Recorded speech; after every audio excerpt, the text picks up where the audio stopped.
What is going on, guys? It is Icon here. Welcome back to my channel, and in today's video I want to go ahead and make that jump back into competitive Call of Duty so that you guys can do your best. You can reach that elite level on game battles and maybe LAN events if that's what you choose to do.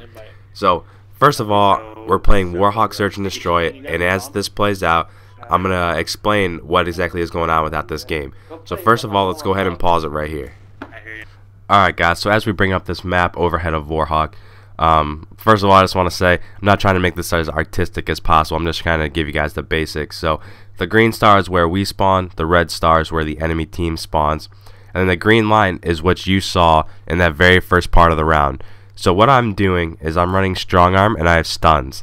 So what I do is I run up to blue tent, so you can see blue tent right there at the end of the green line, and I throw stuns and I try to land them in that yellow circle. Now what that does is that allows me to know what exactly the defense plan is for that round. So if I throw that stun and I get a couple hits, then I know that they are rushing people to beat them. So maybe they're trying to push up a little bit, maybe they're trying to get map control. But if I stun them, then that gives my teammates time to rush up the map a little bit and give us map control. So that's all I'm trying to do. I'm trying to figure out what they're doing, and if they are rushing B, I'm trying to give my teammates the ability to rush up and get map control. So just real quick, we'll go ahead and we'll watch it again, and then we will go ahead and move on to the next part of the strategy. So as I run up to blue 10 here and throw these stuns, you're going to see right here that I'm getting hit markers. So this gives us time to get in the positions that we need to get into in order to fully cover every lane and make sure that we're set up in the best way possible. Alright, so as this image appears, you're going to notice that there are 4 numbers, and this is the setup for all 4 people on your team. 1 is going to be what I play in this particular map. So number 1, you'd like to have an assault rifle. Number 2, you would like to have some type of long distance weapon, preferably an LMG or a sniper rifle.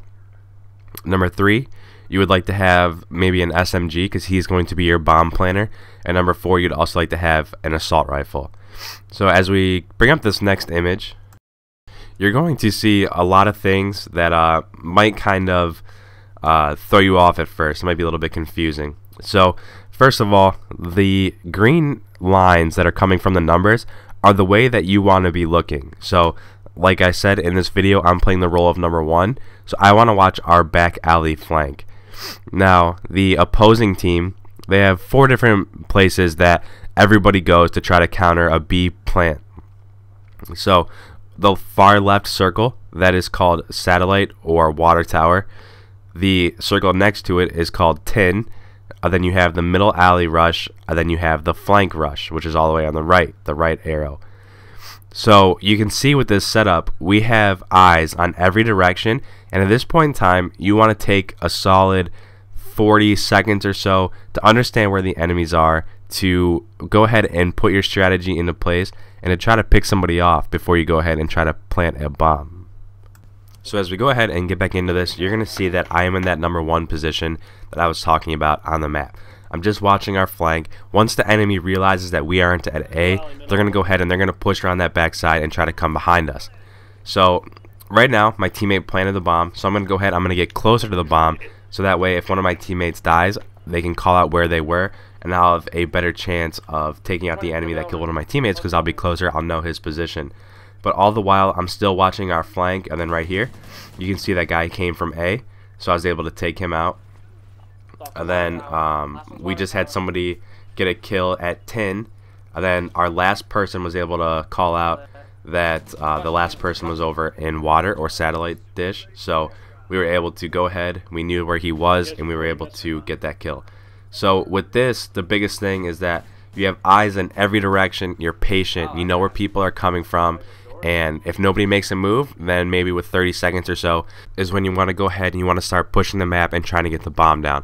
So just to be thorough, I also want to add these instructions for when you actually go and you try to plant that bomb.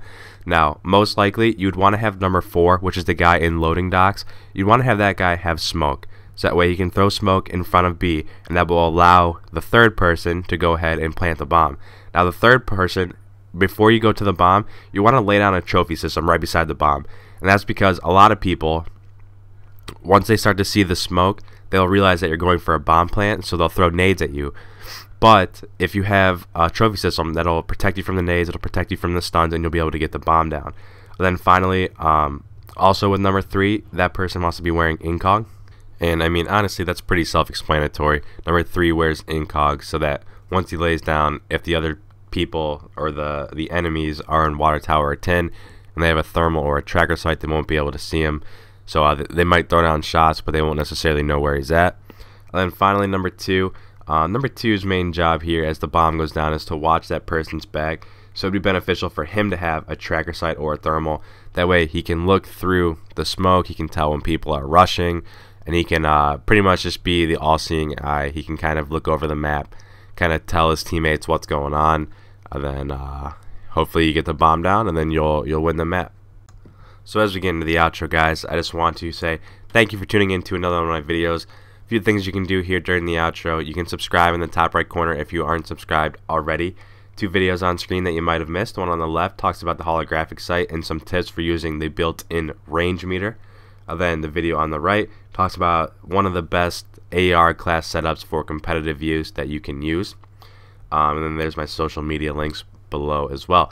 So as you might notice, I was a little bit sick during this. My voice is a little messed up. But anyways, guys, if you like this, please like, share, comment, subscribe if this is your first time here.